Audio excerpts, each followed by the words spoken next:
pemirsa, selamat datang di Lensa Pendidikan.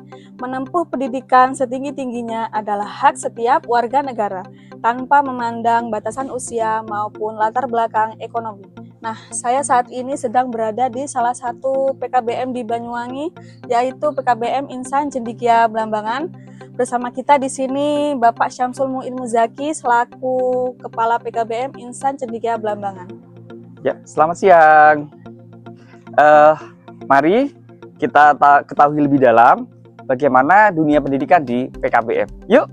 Teman-teman, bagaimana dengan mereka yang sempat putus sekolah karena berbagai keterbatasan? Hari ini Lensa Pendidikan akan mengajak Anda melihat lebih dekat bagaimana Pusat Kegiatan Belajar Masyarakat atau PKBM Insan Cendekia Blambangan hadir sebagai jembatan masa depan melalui sekolah kesetaraan. Bersama saya, Nisrina Nabila, ini ulasan selengkapnya.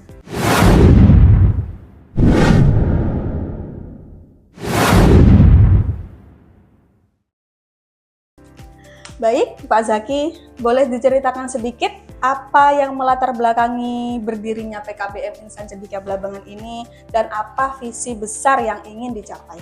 Oke, ya. Terima kasih Mbak Nisrina. Lembaga kami didirikan atas dasar kepedulian terhadap lingkungan sekitar di masyarakat, di mana masih banyak anak atau usia dewasa yang masih belum menyelesaikan wajib belajar 12 tahun.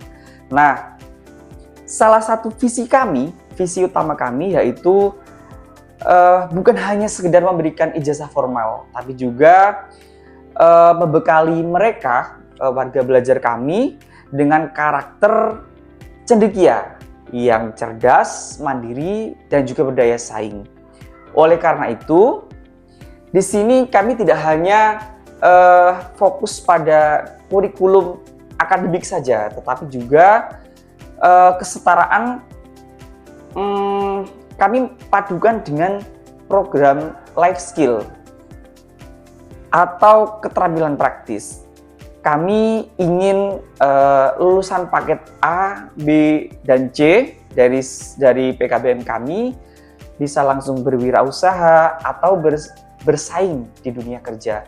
Nah, salah satunya yang telah kami rancang dan sudah kita laksanakan yaitu life skill di barbershop atau potong rambut.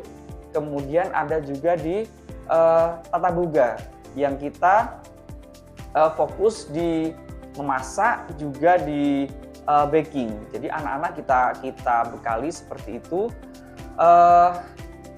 Yang sudah dibuktikan, alhamdulillah sekarang itu sudah dibuktikan beberapa dari warga belajar kami itu yang sudah bisa membuka usaha. Jadi anak-anak itu bisa sekolah, juga disambi dengan bekerja. Jadi seperti itu.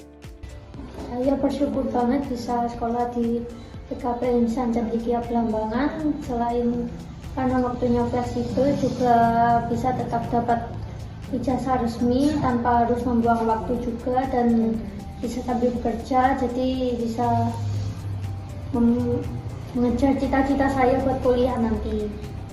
Di sini tuh seru banget. Kita nggak cuma belajar dari teori dari buku, tapi banyak kegiatan pemberdayaan, pelatihan, dan keterampilan yang sesuai dengan kebutuhan kita. Nah, pelatihan yang pernah saya ikuti yaitu pelatihan memasak dan membuat roti. Dari sini juga saya membuka usaha di rumah. Luar biasa sekali, Bapak. Lalu, apa tantangan terbesar yang sering dihadapi dalam mengelola sekolah kesetaraan ini, dan bagaimana cara Bapak meyakinkan masyarakat bahwa sekolah di PKBM itu sama bergengsinya dengan sekolah formal? Tantangan terbesar biasanya adalah memotivasi peserta didik.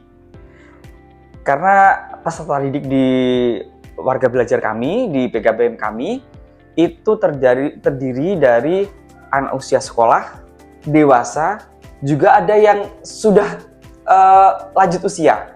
Ada yang umur 40 juga, 50, itu juga bersekolah di PKBM kami. Nah, kami mencoba membangun motivasi kepada peserta didik untuk semangat kembali belajar. stigma bahwa sekolah paket itu pilihan terakhir itu juga masih ada. Jadi strategi kami adalah memberikan fleksibilitas waktu belajar tanpa menurunkan kualitas. Kami juga tunjukkan bukti nyata bahwa alumni kami banyak yang berhasil melanjutkan ke perguruan tinggi dan sukses di dunia kerja. Baik, pemirsa, belajar tidak mengenal batas, usia, ruang, dan waktu. PKBM Insan Cendekia Belambangan telah membuktikan bahwa sekolah kesetaraan adalah wadah yang inklusif, humanis, dan mampu mencetak generasi yang mandiri secara ekonomi dan sosial. Mari terus dukung pendidikan kesetaraan untuk Indonesia yang lebih cerdas dan merata. Lensa Pendidikan yang bertugas, pamit undur diri. Terima kasih atas perhatian Anda. Sampai jumpa dan selamat belajar.